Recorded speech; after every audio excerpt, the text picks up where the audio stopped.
Hello दोस्तों, आज हम सीक्रेट मैरिज जुनूनी मोहब्बत का 21वां भाग लेके आए हैं। अगर आप हमारे चैनल पर पहली बार आए हैं तो चैनल को सब्सक्राइब करें ताकि कहानी के आगे के एपिसोड पब्लिश होते ही आपको नोटिफिकेशन मिल जाए। आज का दिन बहुत इम्पोर्टेंट था क्योंकि आज शिवांश का राज तिलक था। आज शिवांश हुकुम सा की गद्दी पर बैठने वाला था। राजस्थान की प्रजा बहुत खुश थी। सब तरफ तैयारियां जोर शोर से चल रही थी। सूर्यवंशी महल को बहुत ही खूबसूरती से सजाया गया था। पहले काली मां के मंदिर जो शहर से थोड़ा दूर था, वहां हुकुम सा और हुकुम रानी सा के हाथों हवन होना था और फिर शिवांश का तिलक कर उसे राजस्थान के हुकुम सा की गद्दी पर बिठाया जाना था। पूजा का मुहूर्त सुबह 11 बजे का था। शिवांश और वो तैयार हो चुके थे। दोनों हॉल में बैठे प्रदीप जी के साथ अपनी पत्नियों का इंतजार कर रहे थे। अंजना जी वहीं नौकरों को कुछ समझा रही थी। शिवांश और रुद्र की नजरें बेसब्री से अपनी अपनी बीवियों का इंतजार कर रही थी। चेहरे पर बेशक कोई भाव नहीं था, पर आंखें में तड़प और बेकरारी साफ नजर आ रही थी, जिन्हें देख प्रदीप जी मुस्कुरा दिए पर कुछ बोले नहीं। तभी शिवांश के कानों में पायल की मधुर आवाज पड़ी। उसका दिल बेचैन होकर धक धक करने लगा। उसने अपनी नजरें उठाकर सामने देखा तो नजरें जम सी गई अपनी मिश्री पर। लाल रंग की राजस्थानी पोशाक में 16 श्रृंगार के साथ कितनी खूबसूरत लग रही थी। शिवांश एकदम अपनी जगह से खड़ा हो गया और आंखों में तलब और शिद्दत लिए एकटक अपनी पत्नी को देखने लगा, जो धीरे धीरे सीढ़ियां उतरते हुए कितनी ही दिलकश लग रही थी। शिवांश का मन कर रहा था कि वो जाकर अपनी मिश्री को अपनी बाहों में भर ले और प्यार से उसका माथा चूम ले, पर मर्यादा और संस्कारों की वजह से वो खुद को शांत कर खड़ा था। पर उसकी हाथों की मुट्ठियां भींच चुकी थी। गौरी की नज़र भी शिवांश पर गई तो उसकी जुनूनी निगाहें देख वो शर्मा गई और जाकर अपनी सास के पास खड़ी हो गई। उसके ऐसे खड़े होने की वजह से रुद्र जो उसके पास ही बैठा था वो उसे देखने लगा। शिवांश को एकटक एक ही दिशा में देखते देख उसने उसकी नज़रों का पीछा किया तो कुछ पल पहले जो हाल शिवांश का था वहीं अब उसका भी था। गौरी के पीछे आस्था भी अपना दुपट्टा ठीक करते हुए सीढ़ियों से नीचे आ रही थी। पहली बार उसे यूं राजस्थानी ड्रेस में 16 श्रृंगार के साथ देख रुद्र का दिल धक धक करने लगा। अंजना जी ने गौरी के साथ साथ आस्था को भी राजस्थान ड्रेस पहनाई थी और उसका भी 16 श्रृंगार करवाया था। आखिर वो भी तो एक विवाहित स्त्री थी। आस्था को देख रुद्र उसकी तरफ बढ़ गया। उसने उसका हाथ पकड़ उसे सीढ़ियों से नीचे उतारा और ले जाकर सोफे पर बिठा दिया। उसने झुककर उसके माथे को चूमा और बोला, बहुत प्यारी लग रही है आप।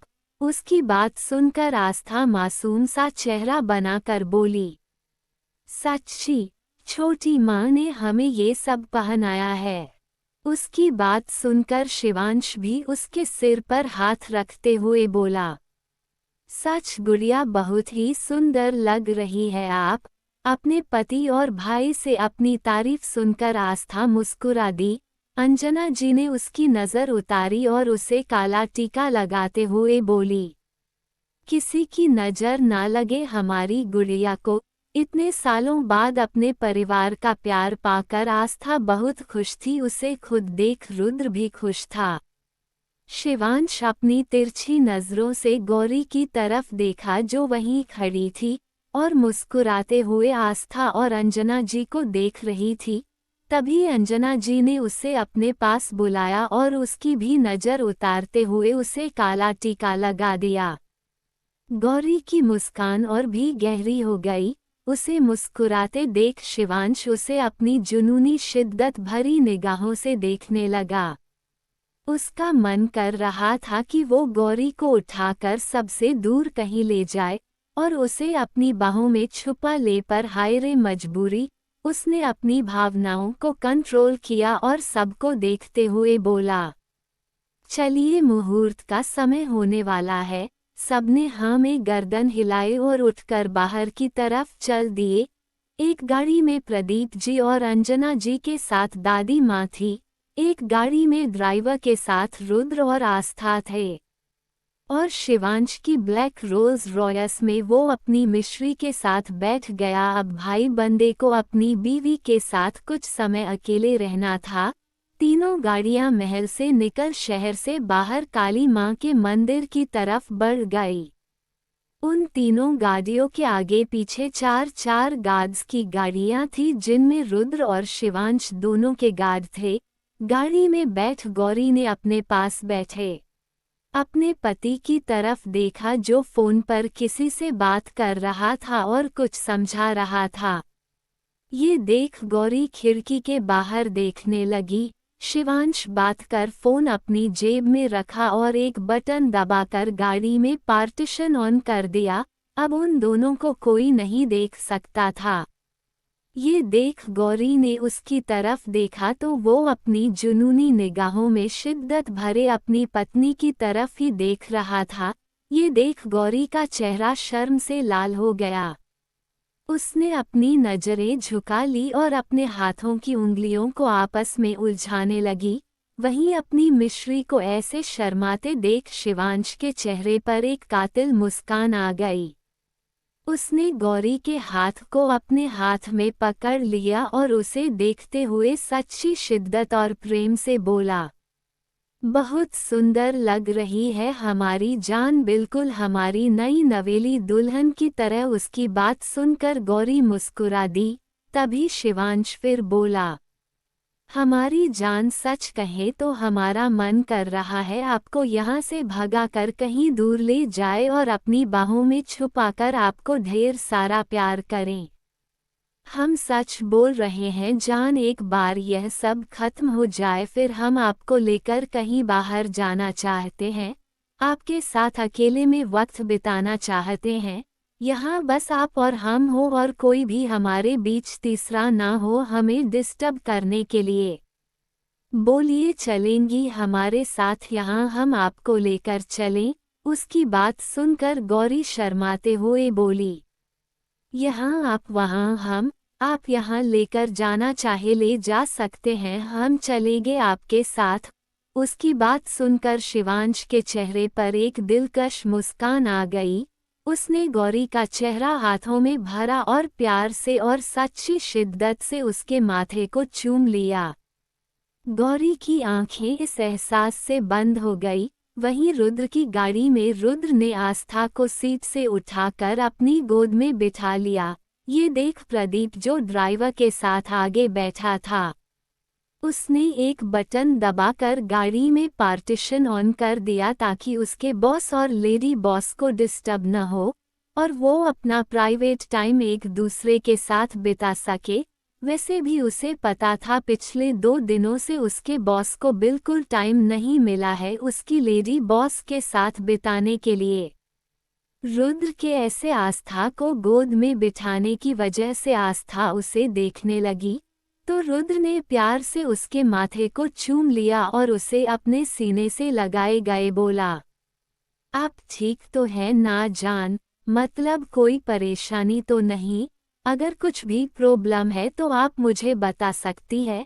आस्था ने उसके सीने से सिर बाहर निकाला और उसे देखते हुए बोली, मैं बिल्कुल ठीक हूँ रुद्र जी, आप परेशान मत होइए। रुद्र ने उसे फिर से अपने सीने से लगा लिया और अपनी बाहों में भरते हुए बोला, आप नहीं जानती जान, आपको उस दिन गायब देख मेरी क्या हालत हुई थी। सांस नहीं आ रही थी मुझे, ऐसा लग रहा था जैसे आपके बिना ये सांसें ही रुक जाएंगी। उसकी बात सुनकर आस्था ने जल्दी से उसके होठों पर अपना हाथ रख दिया और बोली, ये कैसी बातें कर रहे हैं आप? बहुत मुश्किल से तो मेरी जिंदगी में खुशियां आई हैं। इतने सालों बाद मुझे मेरा परिवार मिला है और इन सब की वजह आप है और अब आप ही ऐसी बातें कर रहे हैं। मैं बेशक कहती नहीं हूँ रुद्र जी, पर मैं आपसे बहुत प्यार करती हूँ, आपने बिना एक पल भी नहीं रह सकती है मैं। अब तो हम दोनों के प्यार की निशानी हमारा बच्चा भी आने वाला है, फिर आप ऐसी बातें क्यों कर रहे हैं? ये बील उसने अपने पेट पर हाथ रख लिया। रुद्र ने भी उसके हाथ पर अपना हाथ रखा और बोला, माफ कीजिए जान, आगे से ऐसा कुछ नहीं बोलूंगा, और मैं भी आपसे बहुत प्यार करता हूँ, इतना जितना आप सोच भी नहीं सकती। अब बस जल्दी से यह हमारी जिंदगी में आ जाए, बस फिर मुझे और कुछ नहीं चाहिए। ये बोल उसने झुककर आस्था के पेट को चूम लिया।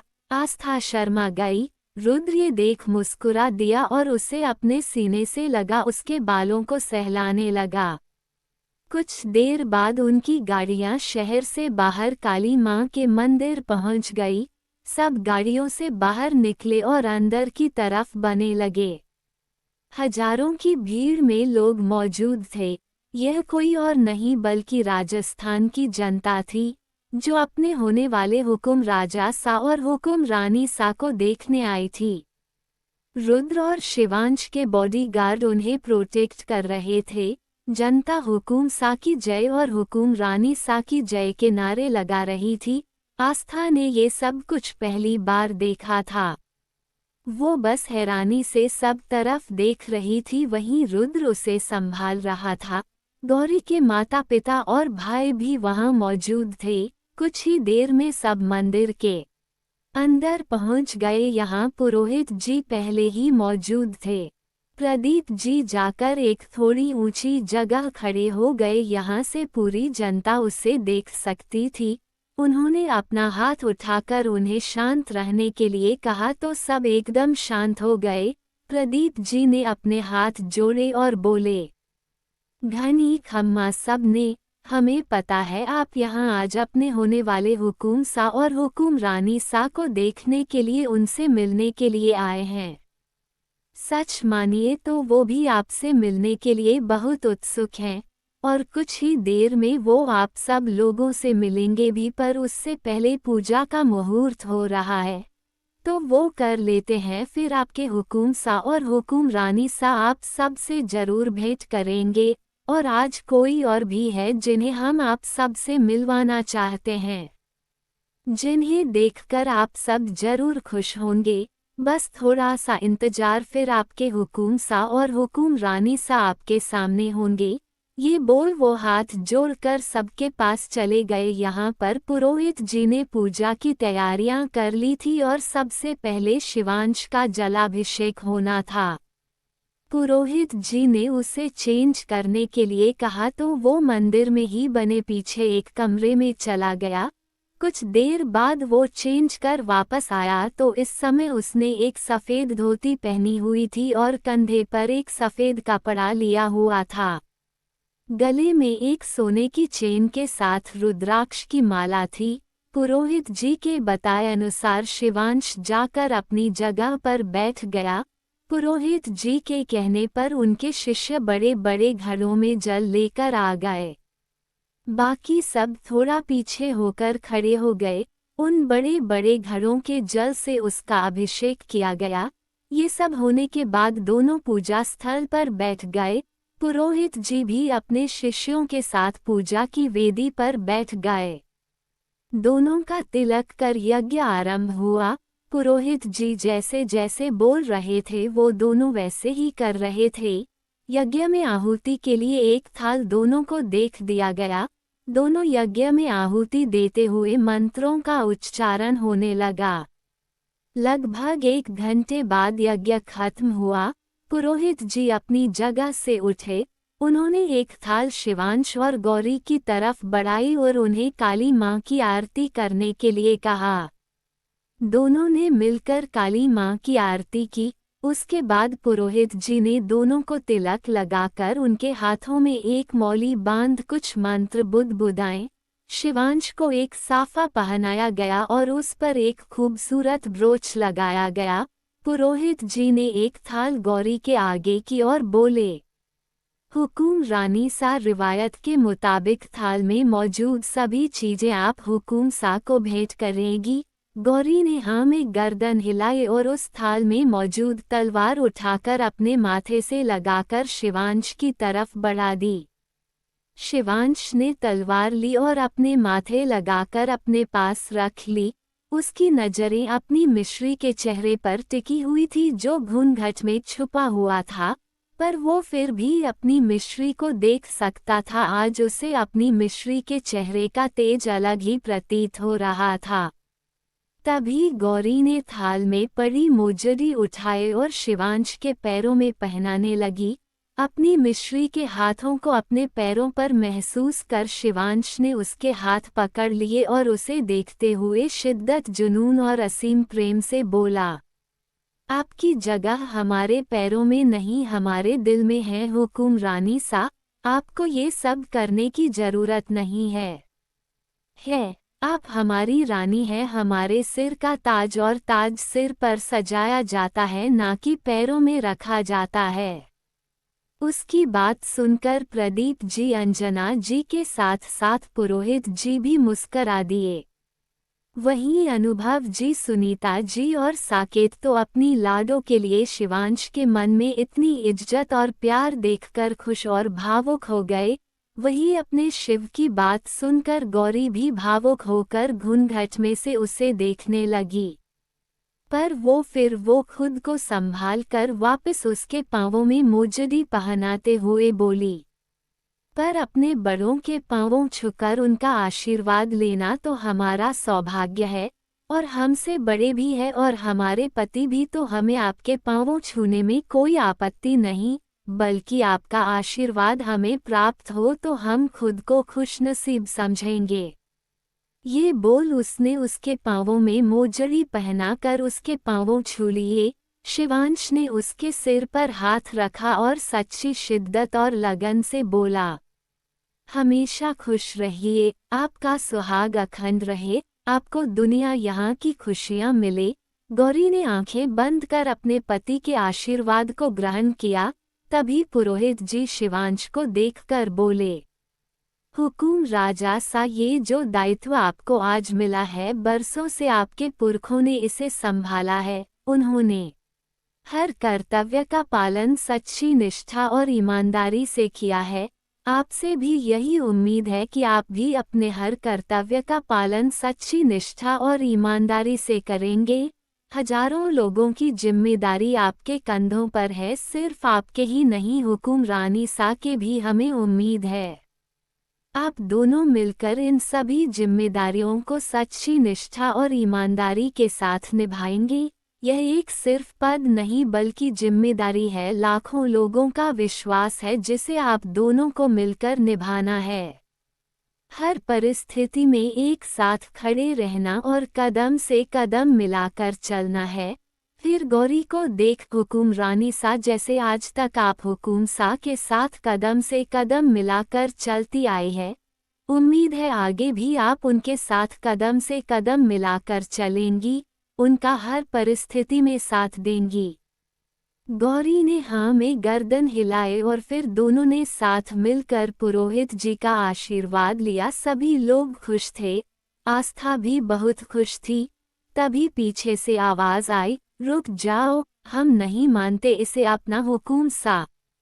सबने आवाज की दिशा में देखा तो भानु प्रताप राजवंशी के साथ साथ माधुरी जी और उनके पति राजवीर राजवंशी और महिमा चलकर उनकी तरफ ही आ रहे थे। जहां अंजना जी दादी सा उन्हें गुस्से में देख रही थी, वहीं शिवांश और प्रदीप जी के चेहरे पर उन्हें देख कोई भाव नहीं था। भानु प्रताप जी आकर शिवांश के सामने खड़े हो गए और बोले, कुंवर शिवांश हुकुम सा नहीं बन सकते। राजा पुरोहित जी बोले, पर क्यों राजवंशी साहब, कुंवर शिवांश हुकुम सा क्यों नहीं बन सकते? उनकी बात सुनकर राजा पुरोहित जी बोले तो भानु प्रताप जी शिवांश को घूरते हुए ही बोले, क्योंकि हुकुम सा की गद्दी पर असली हक राजकुमारी शिवकन्या का है, पर जैसा कि आप जानते हैं राजकुमारी का आज तक कुछ पता नहीं चला है। इसलिए जब तक राजकुमारी शिवकन्या का कुछ पता नहीं चल जाता हम कुंवर शिवांश को हुकुम सा की गद्दी पर नहीं बैठने दे सकते। उनकी बात सुनकर प्रदीप जी आगे आए और भानु प्रताप जी को देखते हुए बोले, और आपको किसने कहा कि राजकुमारी शिवकन्या का अभी तक पता नहीं चला है? उनकी बात सुनकर भानु प्रताप जी उनकी तरफ देखने लगे, हालांकि वो जानते थे कि उन्हें राजकुमारी शिवकन्या का पता चल चुका है। इनफैक्ट वो अपने परिवार के पास वापस भी आ चुकी है, पर फिर भी वो हैरान होने का नाटक करते हुए बोले, आप कहना क्या चाहते हैं सूर्यवंशी साहब? प्रदीप जी बोले, यही कि हमारे भाई सा की सपुत्री और राजस्थान की राजकुमारी हमारी शिवकन्या हमारे पास वापस आ चुकी है। ये बोल उन्होंने राजकुमारी शिवकन्या आस्था की तरफ इशारा किया जो रुद्र के पास उसका हाथ पकड़कर खड़ी थी। भानु प्रताप जी ने भी आस्था की तरफ देखा जिसका चेहरा बिल्कुल अपनी मां सा जैसा था। राजा रघुवेंद्र और रानी अनामिका की ही बेटी है।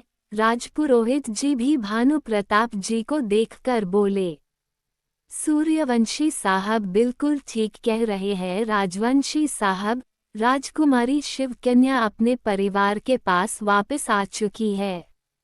जानता हूँ पूर्व हुकुम राजा सा के मुताबिक हुकुम सा की गद्दी पर राजकुमारी और उनके पति का अधिकार है, पर राजकुमारी शिवकन्या और उनके पति चाहते हैं कि हुकुम सा की गद्दी कुंवर शिवांश ही संभाले। ये बोलते हुए उन्होंने आस्था और रुद्र की तरफ इशारा किया जो भानु प्रताप जी को ही देख रहे थे। शिवांश जो अब तक बिना किसी भाव के खड़ा भानु प्रताप जी को देख रहा था वो आगे आते हुए बोला, अब तो आपको पता चल गया न राजवंशी साहब, तो क्या अब हम आगे की विधि पूरी कर सकते हैं? वो क्या है न हमारी जनता अपने नए हुकुम सा और हुकुम रानी सा का इंतजार कर रही है। उसकी बात सुनकर भानु प्रताप जी उसे गुस्से में घूरने लगे। वो उसकी तरफ देख कुछ कहने को हुए पर उससे पहले ही शिवांश उनके नजदीक आया और धीरे से उनके कान में बोला, कुछ भी बोलने जा करने से पहले एक बार अपने बेटे के बारे में जरूर सोच लीजिएगा राजवंशी साहब।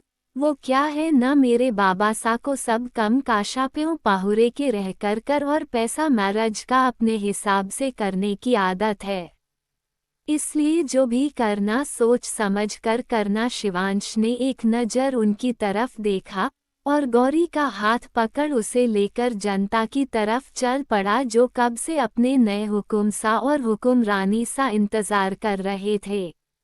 भानु प्रताप जी ने उसकी बात सुनी पर कुछ बोल नहीं पाए क्योंकि अभिमन्यु अभी भी शिवांश के कब्जे में था। वो कुछ भी बोल या कर अभिमन्यु की जान खतरे में नहीं डालना चाहते थे। वो शिवांश को अच्छी तरह से जानते थे कि वो कितना क्रूर और निर्दय इंसान है। हालांकि उसके इस रूप के बारे में ज्यादा कोई नहीं जानता था क्योंकि किसी को यह नहीं पता था कि शिवांश बिजनेसमैन होने के साथ साथ अंडरवर्ल्ड का बादशाह भी है। पर भानु प्रताप जी यह बात बहुत अच्छी तरह जानते थे, इसलिए वो कुछ नहीं बोले, बस दांत पीसते हुए उसे देखते रह गए जो अपनी मिश्री अपनी हुकुम रानी सा को लेकर जनता के सामने जा पहुंचा था। शिवांश ने सबको देख अपने हाथ जोड़े और अपनी भारी और दमदार आवाज में बोला, खम्मा घनी आप सबने।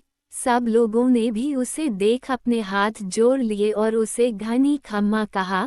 गौरी ने सबको देख हाथ जोड़ दिए। शिवांश ने सबको देखा और बोला, जनता हो आप सब लोग बहुत वक्त से इस पल का इंतजार कर रहे थे। मुझे खुशी है कि आप सब ने मुझे इतना मान सम्मान दिया जितना कभी हमारे पुरखों को दिया था, और मैं वादा करता हूँ कि जैसे हमारे पुरखों ने अपनी सारी जिम्मेदारियाँ निभाए वैसे ही हम भी अपनी सारी जिम्मेदारियाँ पूरे दिल से निभाएंगे और आप लोगों के लिए हमेशा खड़े रहेंगे, और उम्मीद करते हैं कि आप सब लोग भी इसमें हमारा पूरा साथ देंगे।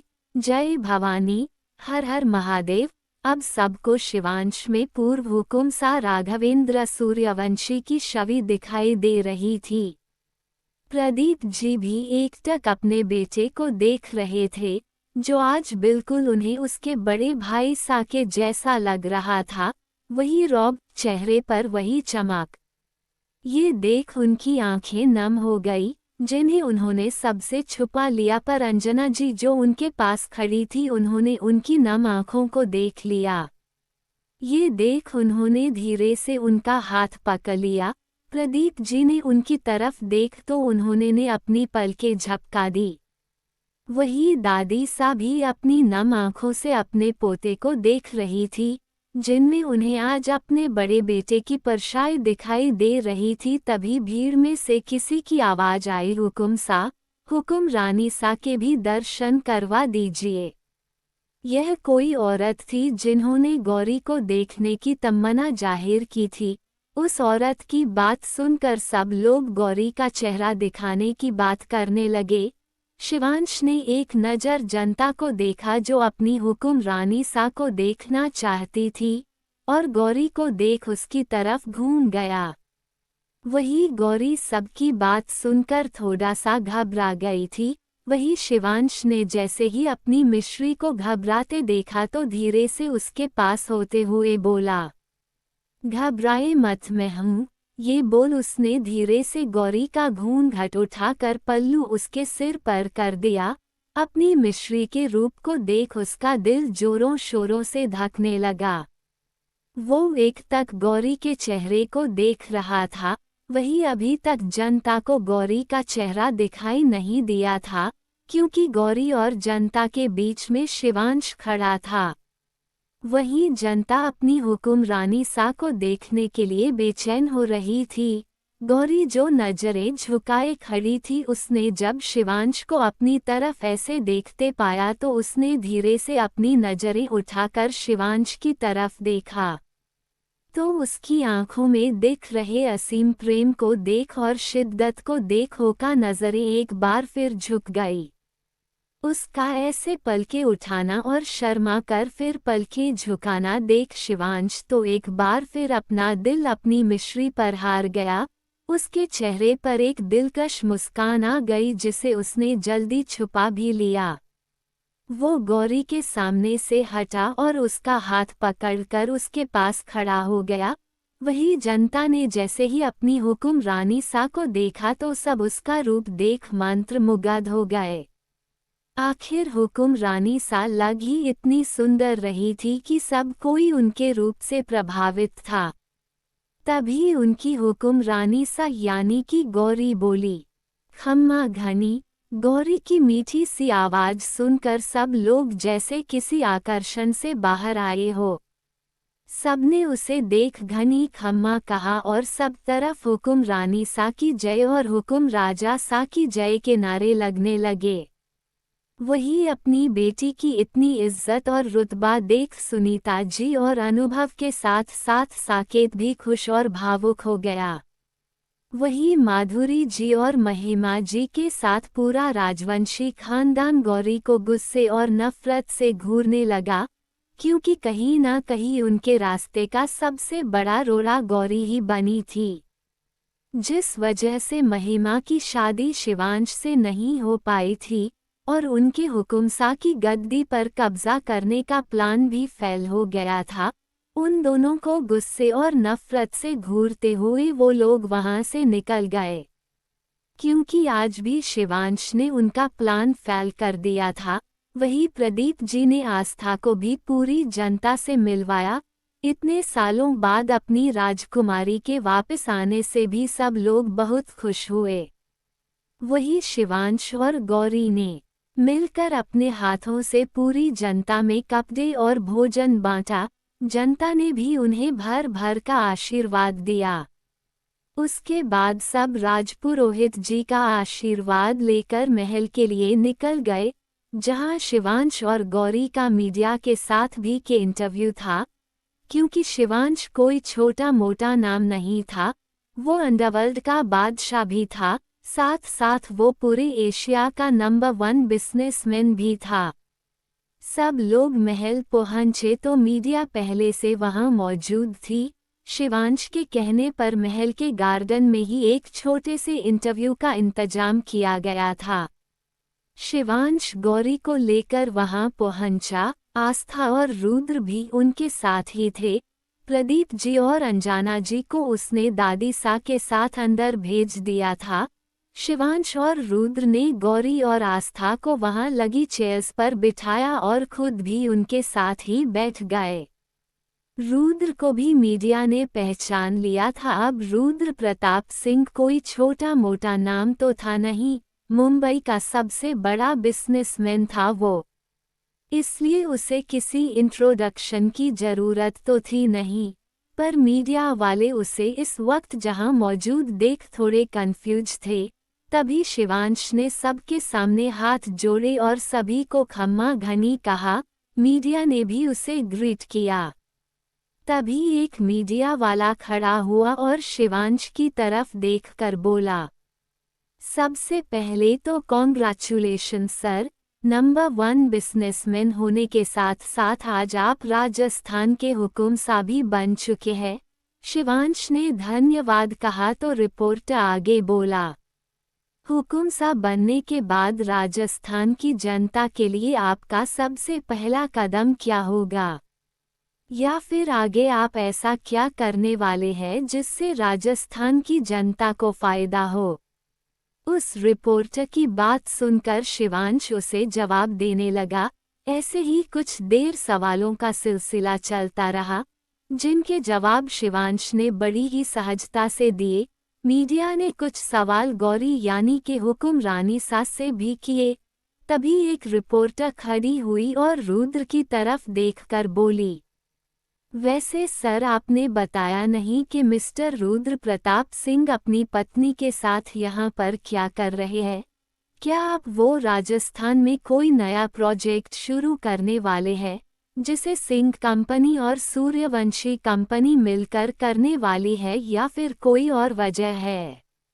उस रिपोर्टर की बात सुनकर शिवांश ने रुद्र और आस्था की तरफ देखा और बोला, मिस्टर सिंह का जहां किसी बिजनेस डील की वजह से नहीं बल्कि पर्सनल वजह से जहां पर है। उसकी बात सुनकर मीडिया उसकी तरफ सवालिया नजरों से देखने लगी तो शिवांश फिर बोला, वेल आप सबको पता ही है कि पूर्व हुकुम सा और हमारे काका सा की बेटी यानी राजस्थान की राजकुमारी शिव कन्या बचपन में कहीं खो गई थी। हमारे दुश्मनों ने उन्हें बचपन में ही हमसे डर कर दिया था, पर अब हमारी बहन राजस्थान की राजकुमारी शिवकन्या हमें वापस मिल चुकी हैं। ये बोल उसने आस्था की तरफ इशारा किया। आस्था ने मीडिया की हाथ जोड़ दिए तो बाकी सबने भी उसे नमस्ते किया। तभी शिवांश फिर बोला, और रही बात मिस्टर रुद्र की तो मेरी बहन यानी राजकुमारी के पति है। सूर्यवंशी खानदान के दामाद होने के नाते वो यहाँ है। शिवांश की बात सुनकर मीडिया वाले हैरान रह गए, पर फिर मीडिया ने रुद्र और आस्था से भी कुछ सवाल किए जिनके जवाब दोनों ने बहुत शांति से दिए। उसके बाद मीडिया वहां से चली गई। शिवांश और रुद्र भी गौरी और आस्था के साथ अंदर चले गए। अंजना जी और प्रदीप जी हाल में ही बैठे हुए थे। अंजना जी ने आस्था की तरफ देखा जिसके चेहरे पर थकावट साफ दिखाई दे रही थी। अब दोपहर हो चुकी थी और प्रेगनेंसी की वजह से अब उससे ज़्यादा बैठा या खड़े रहा नहीं जा रहा था। इसलिए अंजना जी ने रुद्र को उसे रूम में लेकर जाने के लिए कहा ताकि वो आराम कर सके। वही शिवांश और गौरी को भी उन्होंने रूम में कुछ देर के लिए रेस्ट करने के लिए भेज दिया, क्योंकि शाम को सूर्यवंशी महल में पार्टी थी। शिवांश के हुकुम सा बनने की खुशी में और राजकुमारी शिवकन्या के मिलने की खुशी में प्रदीप जी ने पार्टी राखी थी, जिसमें बड़े बड़े बिजनेसमैन से लेकर पॉलिटिक्स को भी बुलाया गया था। शिवांश और गौरी का रूम। शिवांश और गौरी रूम में पहुंचे तो गौरी अलमारी की तरफ बढ़ गई। उसने शिवांश के कपड़े निकलते हुए बोली, हम कपड़े निकलते हैं, आप तब तक फ्रेश हो जाइए। तभी उसे अपनी कमर पर 2 हाथ महसूस हुए, जिन्हें महसूस कर गौरी सिहर गई। शिवांश ने उसे पीछे से बाहों में भरा और उसके कंधे पर सिर रखते हुए बोला, आप ठीक है। उसकी बात सुनकर गौरी कंफ्यूज हो गई। वो ऐसे ही उसकी बाहों में उसकी तरफ घूमी और उसे देखते हुए बोली, हमें क्या हुआ, हम तो बिल्कुल ठीक। शिवांश ने उसके सिर से पल्लू को उतार दिया और प्यार से उसके गालों को सहलाते हुए बोला, हम जानते हैं हमारी वजह से आप पर बहुत जिम्मेदारियां आ गई, जिन्हें निभाने के लिए शायद अभी आप तैयार भी नहीं थी। पर हम वादा करते हैं हर हाल में आपके साथ खड़े रहेंगे। गौरी ने उसके गाल पर हाथ रखा और उसकी आंखों में देखते हुए बोली, आप पति है हमारे, शिव हमारी जान है आप। आपसे जुड़ी जिम्मेदारियां भी हमारी ही है। हमें कोई परेशानी नहीं है।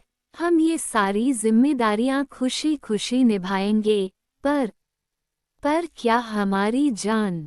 गौरी बोली, अगर हमसे कोई गलती हो गई तो, क्योंकि यह जिम्मेदारी बहुत बड़ी है, इसलिए थोड़ा डर लग रहा है। शिवांश बोला, कोई गलती नहीं होगी, और अगर हुई भी तो हम हैं न, हम हमारी जान को सब बताएंगे।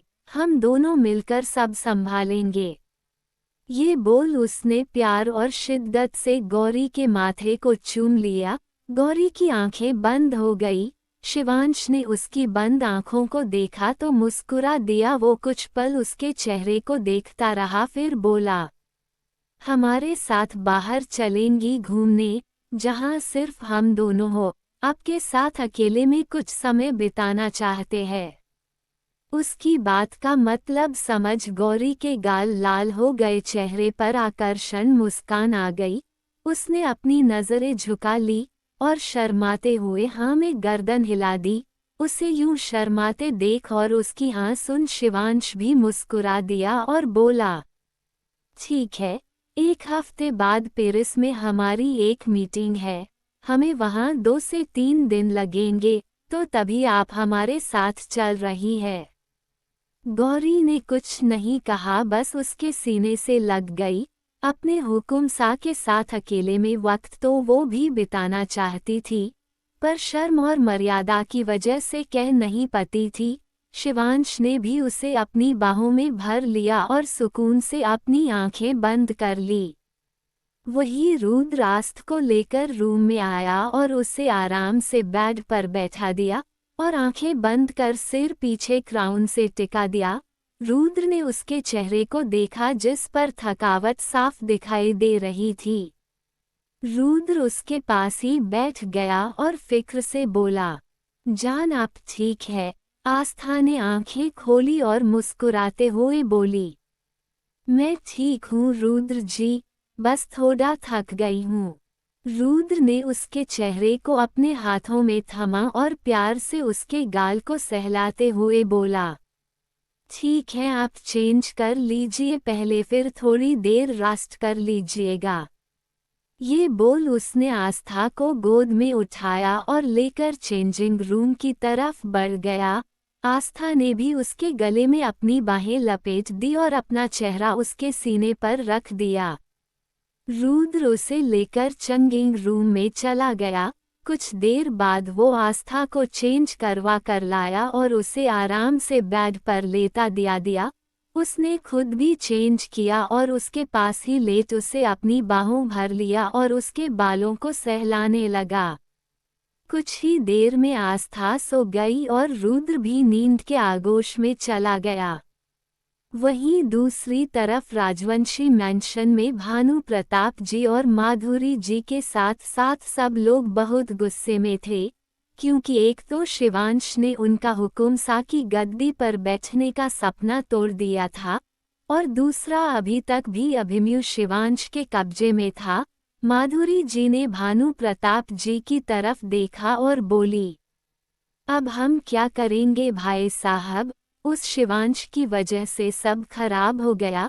वो राजकुमारी भी हमारे हाथ से गई और अभी तक कुंवर अभिमन्यु भी उसके कब्जे में ही है। भानु प्रताप जी कुछ नहीं बोले, वो किसी गहरी सोच में थे, पर फिर वो बिना कुछ कहे उठकर अपने कमरे की तरफ बढ़ गए। सब लोग उन्हें ही देख रहे थे। माधुरी जी ने एक नज़र उनकी तरफ देखा और फिर बहुत ही गुस्से में खुद से बोली, मैं उस शिवांश को छोड़ूंगी नहीं, उसकी वजह से इतने सालों का बनाया हुआ प्लेन फेल हो गया। ये बोल वो भी उठकर अपने कमरे की तरफ चली गई। बाकी सब भी अपने अपने रूम में चले गए, पर माधुरी जी नहीं जानती थी कि शिवांश को हराना इतना आसान नहीं है। अब देखते हैं आगे क्या होगा। आगे के एपिसोड सुनने के लिए बने रहे मेरे साथ। कहानी पसंद आई हो तो वीडियो को लाइक, शेयर और कमेंट करें।